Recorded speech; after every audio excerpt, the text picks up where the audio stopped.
Dice la palabra que este era un hombre que había sido paralítico por más de 40 años, el cual cada día era llevado a la puerta del templo llamado La Hermosa a pedir limosna. Entonces dice que Pedro y Juan un día iban camino al templo a reunirse a la oración. Entonces dice que cuando ellos iban llegando, iban trayendo a este hombre, el cual ve a Pedro y a Juan y se acerca para pedirles limosna. Entonces cuando este hombre les pide, la respuesta de Pedro fue: no tengo oro ni tengo plata, pero lo que tengo te doy. Y le dice: levántate en el nombre de Jesús. Y este hombre se levantó. Mientras Pedro y Juan hablaban a la gente, se vieron enfrentados por los sacerdotes y el capitán de la guardia del templo y algunos de los saduceos.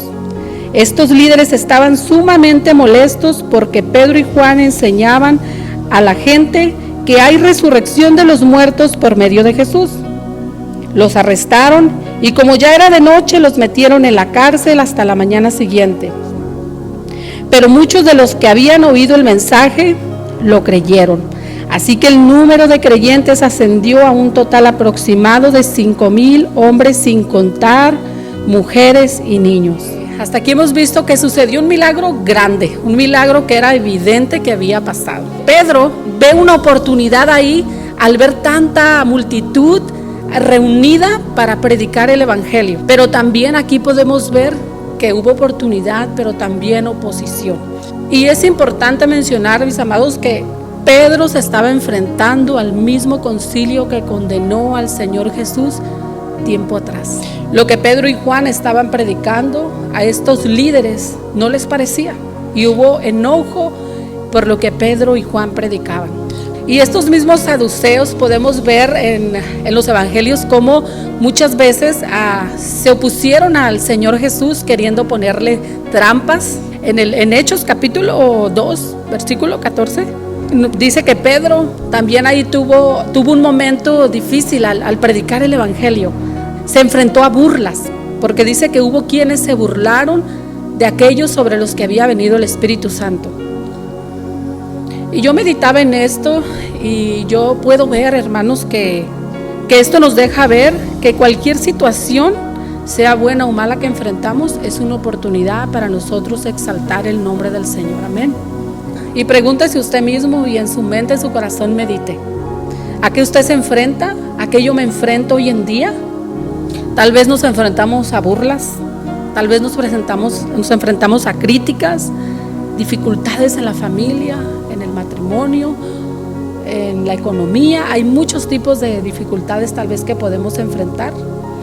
Entonces me preguntaba también cuál era mi respuesta, cómo examinar mi vida, cómo es mi respuesta ante las situaciones a las que muchas veces me enfrento.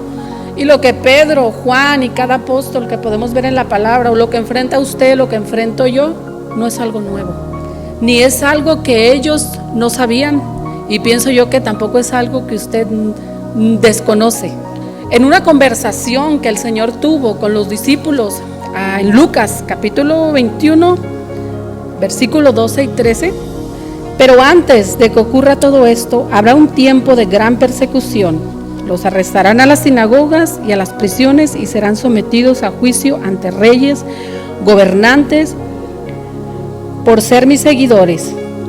Pero ponga atención aquí. Pero esa será una oportunidad para que ustedes les hablen de mí. Mis hermanos, situaciones así podemos ver varias en la palabra. Podemos ver también ejemplos de cómo enfrentó dificultades por llevar el evangelio el apóstol Pablo. Una vez él estando en prisión, esto habla en la carta de Filipenses, dice que él dijo que lo que a él estaba sucediendo era para propagar el evangelio, y eso aumentaba la fe y la confianza de los que también predicaban el evangelio. La iglesia primitiva, hermanos, verdaderamente sí sufrió una persecución bien tremenda, con castigos tan crueles y hasta llevarlos a la muerte. Pero aún así su respuesta fue perseverar y seguir predicando. Se nos interroga hoy por haber hecho una buena obra a un inválido, y les pregunta: ¿Quieren saber cómo fue sanado? Y la respuesta está enseguidita. En el versículo 10 dice: fue sanado por el poderoso nombre de Jesucristo de Nazaret, el hombre al que ustedes rechazaron y crucificaron, a quien Dios lo levantó de los muertos. Algo bien importante que nosotros también vemos en este capítulo es que la manera en que de hablar y el comportamiento que tuvo Pedro y Juan en esta situación habló mucho de ellos. En el versículo 13 dice que los líderes se asombraban de cómo ellos contestaban, de cómo ellos estaban comportando ante esta reunión, ante este cuestionamiento que estaban teniendo. Ellos estaban dando testimonio de que el Espíritu Santo estaba sobre ellos. En el capítulo 1 nos da una explicación tan clara de qué es lo que sucede cuando el Espíritu Santo viene a nuestras vidas. Pero recibirán poder cuando el Espíritu Santo descienda sobre ustedes, y serán mis testigos y hablarán a la gente acerca de mí en todas partes, en Jerusalén, en Judea, en Samaria y hasta los lugares más lejanos de la tierra. Y yo creo que si hoy en día usted miraba tal vez la dificultad o la oposición o las cosas que vive como una dificultad para testificar, bueno, yo espero que hoy pueda aprender que aunque vivimos a veces dificultad o tiempos difíciles, los podamos ver de hoy en día como oportunidades. Amén. Los mismos líderes que estaban ahora sí que molestos por lo que Pedro y Juan predicaban, dice que no podían negar que era una verdad, que había sucedido un milagro, y buscaban cómo callarlos, cómo parar que ellos siguieran hablando, pero dice que no encontraron manera de hacerlo. Entonces lo único que se les ocurrió fue amenazarlos. Dice que ellos dijeron: no podemos callar lo que hemos visto y oído. Así que, hermanos, yo pienso que ninguno de nosotros deberíamos callar lo que Dios ha hecho en nuestra vida. Si usted está aquí, es porque Dios ha hecho algo en su vida. Amén. A veces podemos decir: ¿de qué manera yo le hablo a la gente? A veces el temor nos impide hablar, pero lo que Dios ha hecho en tu vida es testimonio, mis hermanos. Si Dios ha restaurado tu familia, tu matrimonio, te ha sanado, lo que haya hecho es testimonio. Y el testimonio más grande es que ahora eres parte de la familia de Dios, que eres un hijo de Dios. Ese día que lo recibiste, formaste parte de la familia de Dios.